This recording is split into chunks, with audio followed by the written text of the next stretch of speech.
perfect movie to properly and tongue-in-cheek serve as a combination of both Fox and Disney? How did that come about?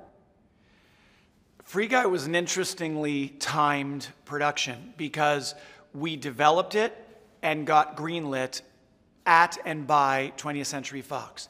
While making the movie, Disney acquired Fox, so suddenly we were making the movie for new bosses who thankfully loved the movie as much as we and Fox had already. But it also gave us certain opportunities, not only to amplify the release of the movie around the world, but to maybe, it was our hope, play with certain toys in the Disney toy chest. And to our great thrill, when we went to Disney and said, hey, you have all these incredible franchises, can we maybe play with some of these iconic toys in your chest? And to our great thrill, they said yes. So Free Guy was the beneficiary of new owners, and very generous owners at that. This film is a fresh take on a superhero origin story. An everyday kind of guy doesn't wear a cape and or tight or have any superpowers. Why is that important? We obviously all love superhero stories and we love origin stories. But the truth is, all of us in real life, we don't wear capes, we don't have superpowers, we don't walk around in unitard tights that, fit tightly across bulging muscles. We're just trying to do the right thing in the real world with the real skills and ethics and goodwill that we have. So I like the idea of a new kind of superhero, a relatable, grounded, normal person who's armed with nothing but optimism, basic good versus evil morality, and a commitment to being good, a commitment to, as we say in the movie, being the good guy. Because I think that that's something that all of us can do, and that the movie is very much about those ideas of, well, how do you want to live, and how do you want to use the power and the potential that you do have? So that's very much the theme of the movie, and hopefully it's the message that audiences receive. Speaking on that, this film has it all: comedy, action, and romance. Was it hard balancing all that? My job as a director is the balancing of tone. And the movies that I try to make, the movies that I love most as an audience member, are movies that aren't just one thing.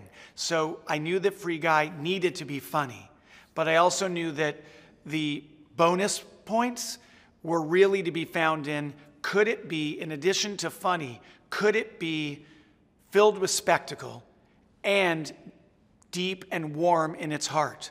And so balancing action, comedy, and heart, that was the job I gave to myself.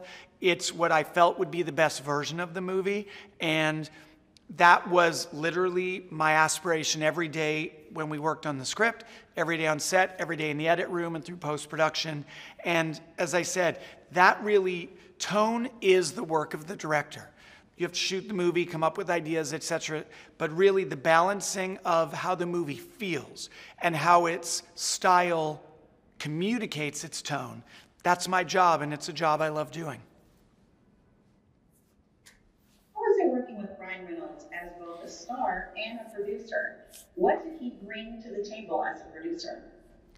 The thing about Ryan Reynolds is we know he's this mega movie star. We know he's a great actor. We know he's a comedic genius.